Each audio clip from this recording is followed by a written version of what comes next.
अगर आप सब चाहते हैं हमारे रोस्ट वीडियो सबसे पहले देखने के लिए तो काशी टोन चैनल को सब्सक्राइब करें, साथ में बेल आइकन घंटी को दबाना ना भूलें। आज भइल जब भोर भइल टोला में बड़का शोर। एक गाना पाना बंद करो, सुनो पहले हमारी भसर जी। वाह वाह वाह वाह। और आगे का कहना है फिर? अरे गाना पाना बंद करो, सुनो पहले हमारी भसर जी। कैसे बनेगा पुआ पकौड़ा, घर में नहीं है राशन जी। अरे भैंस के आगे बीन बजाए भैंस रहे पकड़ाई जी। वाह भैया। अरे भैंस के आगे बीन बजाए भैंस रहे पकड़ाई जी। घर में भूंजी भांग नए नाम असरफी भाई जी। ये का बोलते रहते हैं आप?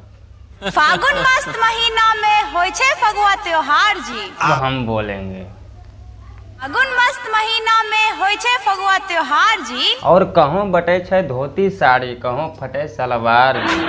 और ढोलक झाल वाले सब हो जाओ तैयार। जब भइल जब भोर भइल टोला में बड़का शोर। तो क्या हाल है? ठीक है तो चलो ना यार, आज एक बार फिर से आ गए वही अंधियारी की गली, जिसका नाम है रोस्ट वीडियो की गली और तोड़ दे दुश्मन की नली। तो चलो ना यार, वीडियो को करते हैं शुरू। लेकिन शुरू करने से पहले एक बात बता देना चाहता हूँ आप लोग को कि ये वीडियो सिर्फ एंटरटेनमेंट के लिए बनाया जा रहा है और कहीं दिल दिमाग गुर्दा पर ना लें।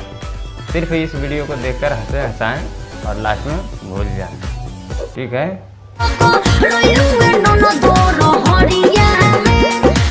पकड़ैलू ये नंदी लहरिया में। तो खैर ये बात तो खैर ऐसे सही है, लेकिन यार ये भैया क्या कर रहा है दोस्तों? आई देखो ना इसको, ये क्या कर रहा है? और ये साले को देखो ना, ये सूंघ रहा है ऐसे करके। थोड़ा गौर नजर डालो।